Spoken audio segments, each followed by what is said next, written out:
தினம்தோறும் விளக்கேற்ற நல்ல எண்ணெய் இதயம் நல்லெண்ணெய். இனிமே கண்ணை மூடிட்டு கடலை எண்ணெய் வாங்கலாம். ஏன்னா மந்த்ரா கடலை எண்ணெய் இதயத்தின் தயாரிப்பு. நெல்லை மத்திய சிறையில் 1300க்கும் மேற்பட்ட தண்டனை மற்றும் விசாரணை கைதிகள் உள்ளனர்.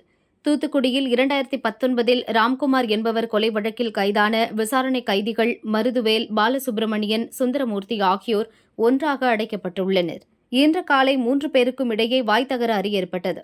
வாக்குவாதம் முற்றிய நிலையில் பாலசுப்பிரமணியன், சுந்தரமூர்த்தி ஆகிய இருவரும் கம்பியால் மருதவேலை தாக்கியுள்ளனர்.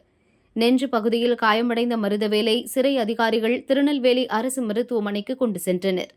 அங்கு போலீஸ் பாதுகாப்புடன் சிகிச்சை அளிக்கப்படுகிறது. மோதல் தொடர்பாக திருநெல்வேலி பெருமாள்புரம் போலீசார் வழக்கு பதிந்து விசாரிக்கின்றனர். நெல்லை மத்திய சிறையில் கைதிகளுக்குள் அடிக்கடி மோதல் நடக்கிறது. சில வருடங்களுக்கு முன்பு முத்துமனு என்ற விசாரணை கைதி கற்களால் தாக்கி கொலை செய்யப்பட்ட வழக்கில் சிபிசிஐடி விசாரணை நடப்பது குறிப்பிடத்தக்கது.